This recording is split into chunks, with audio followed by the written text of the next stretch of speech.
Wassalamualaikum warahmatullahi wabarakatuh.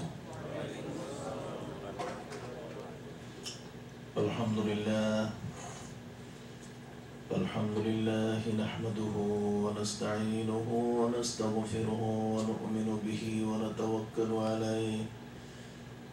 wa na'udzu billahi min shururi anfusina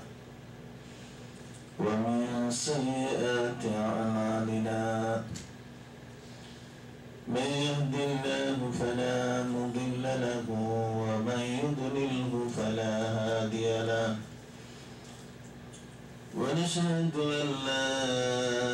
إله إلا الله وحده لا شريك له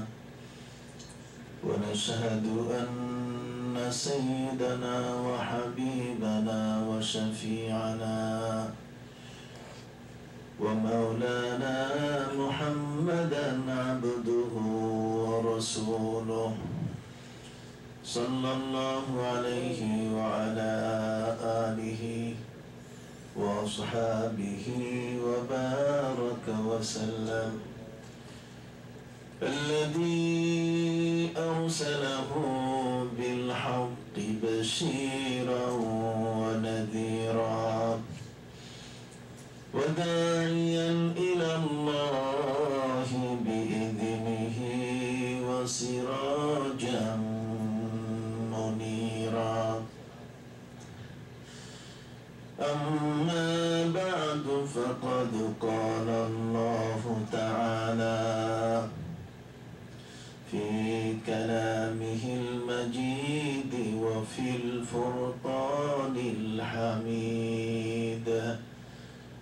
أعوذ بالله من الشيطان الرجيم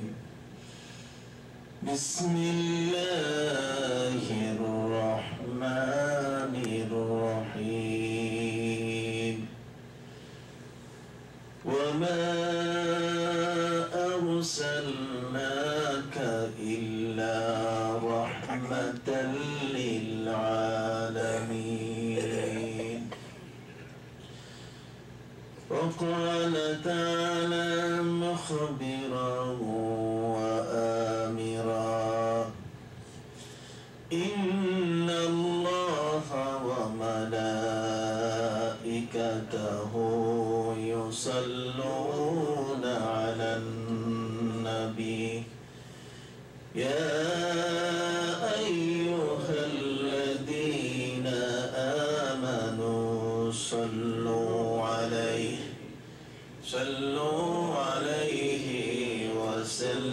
وسلموا تسليما صلى الله على سيدنا مولانا محمد وعلى آله وصحبه وسلم صلى الله على سيدنا ومولانا محمد وعلى آله وصحبه وسلم صلى الله على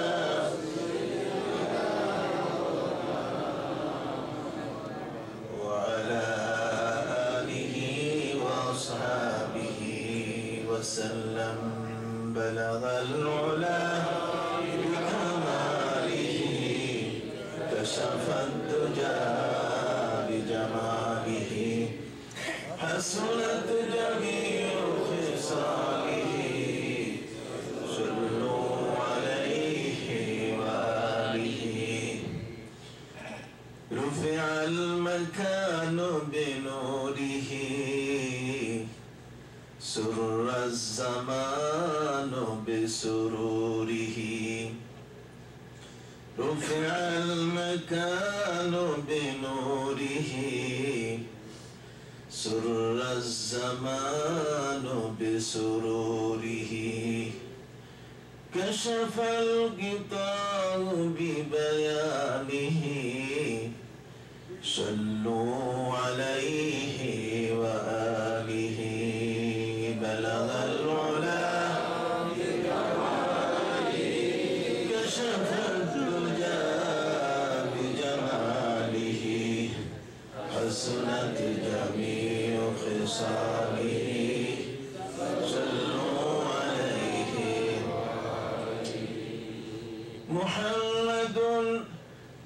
ذكره روح لأنفسنا محمد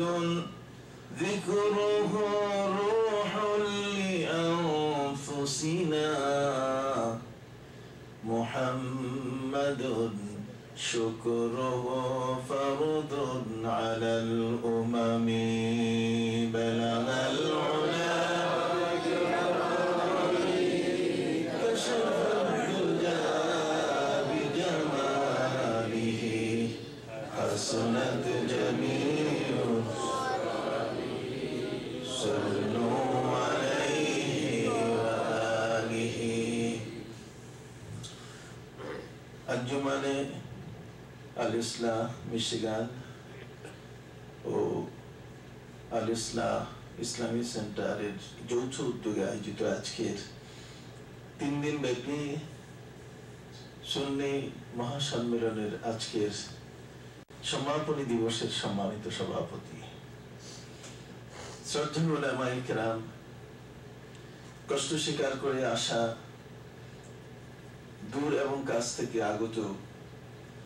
আমার শ্রদ্ধাভাজন মুরব্বিয়ানে কেরাম, সমবয়সী ভাইরা,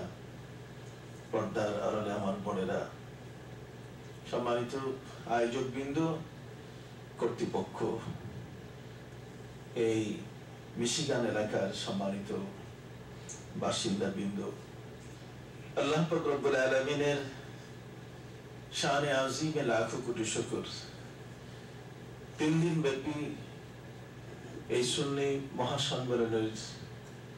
2টো দিবস আমরা সফলতার সাথে পার করে আজকের সমাপনী দিবসে এসে উপস্থিত হয়েছি।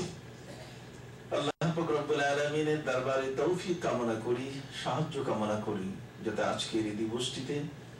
আল্লাহ পাক রব্বুল আলামিন আমাদের জীবনের করণীয় এবং মূল্যবান বিষয়গুলো যেন আলোচনা করার সুযোগ করে দেন এবং আমরা যেন এগুলো আমল করে একটি সত্য পথে যেন প্রতিষ্ঠিত হয়ে থাকতে পারি, আমরা যেন আল্লাহর মায়ার বান্দা হতে পারি, আমরা যেন পেয়ারা নবী রাসূল করিম সাল্লাল্লাহু আলাইহি ওয়াসাল্লামের অত্যন্ত মায়ার উম্মত, প্রিয় উম্মত হতে পারি। আল্লাহ যেন আমাদেরকে সেভাবে কবুল করে নেন। সাথে সাথে আমি শ্রদ্ধার সাথে স্মরণ করছি সেই ফুলতলি দরবার শরীফের মুর্শিদে জামানা শামসুল উলামা আল্লামা সাহেব কিবলা ফুলতলি রহমতুল্লাহ আলাইকে, যার অবদানে, যে দরবারের অবদানই আমার এখানে আসার সুযোগ হয়েছে। আজ ওই দরবারেরই ফুল এখানে ফুটে উঠেছে। এর সুবাস নেয়ার জন্য সুদূর বাংলাদেশ থেকে আমার আসার সুযোগ হয়েছে। সত্যিকার অর্থে আল্লামা সাহেব কিবলা ফুলতলি রহমতুল্লাহ আলাই যে এই পৃথিবীর একজন শ্রেষ্ঠ ওলি ছিলেন, তার হাজারো প্রমাণের ভেতরে এই প্রমাণগুলো সবচেয়ে বড়। আমাদের এই জীবনে বহু মানুষের নামাজে জানাজার কথা আমরা শুনেছি, বহু বড় বড় মানুষের জানাজার নামাজ হয়েছে। সেই জানাজার নামাজের মানুষ সংখ্যায় কত হয়েছে এরও ফিরিস্তি, এরও সংখ্যা আমরা পত্রিকায় দেখতে পাই। কিন্তু এমন একজন ওলি যার জানাজার মধ্যে আল্লাহু আকবার বালাই হাওয়ারের বিশাল অঙ্গন জুড়ে সারা পৃথিবীকে থ করে ফেলেছে, যে গোটা দেশের মানুষ সেখানে গিয়ে মনে হয় সমবেত হয়েছে। আল্লামা সাহেব কিবলা ফুলতলি রহমতুল্লাহ আলাইহির জানাজার নামাজে আমার মনে হয় যে বিগত 800 বছরের ভিতরে পৃথিবীতে এত বড় জানাজার নামাজ কোথাও হয় নাই। বিগত 800 বছরের ভেতরে আমার যতটুকু ইতিহাসে জানাজার নামাজের ইতিহাস জানা আছে, তাতে এত বড় জানাজার নামাজ পৃথিবীতে কোথাও কোন জায়গায় অনুষ্ঠিত হয়েছে বলে আমার জানা নাই। 30-40 মাইল ব্যাপী মানুষের বিশাল ঢল। যদি আরো কিছু সময় দেওয়া হতো, আমার মনে হয় সিলেট পর্যন্ত মানুষের জোয়ার শুরু হয়ে যেত, এ পর্যন্ত মানুষের লাইন এসে পৌঁছত। এমন একজন মহান ওলির ইশারায় প্রতিষ্ঠিত আঞ্জুমানে আল ইসলাহ, এই মিশিগান ইসলামী সেন্টার, এই মসজিদ, এই দারুল কিরাত এর উদ্যোগে 3 দিন ব্যাপী এই সুন্নি মহাসম্মেলনের বিশাল আয়োজন যারা আয়োজন করেছেন তাদের প্রতি আমার কৃতজ্ঞতা জ্ঞাপন করছি এবং আল্লাহর কাছে দোয়া করি আল্লাহ পাক রব্বুল আলামিন যেন এই সুন্দর মাহফিল গুলোতে আল্লামা সাহেব কিবলা রহমতুল্লাহি আলাইহির সাহেবজাদা যারা আছেন তারা যেন এখানে আসতে পারেন, তারা যেন এখানে এসে স্বচক্ষে দেখে তাদের বাবার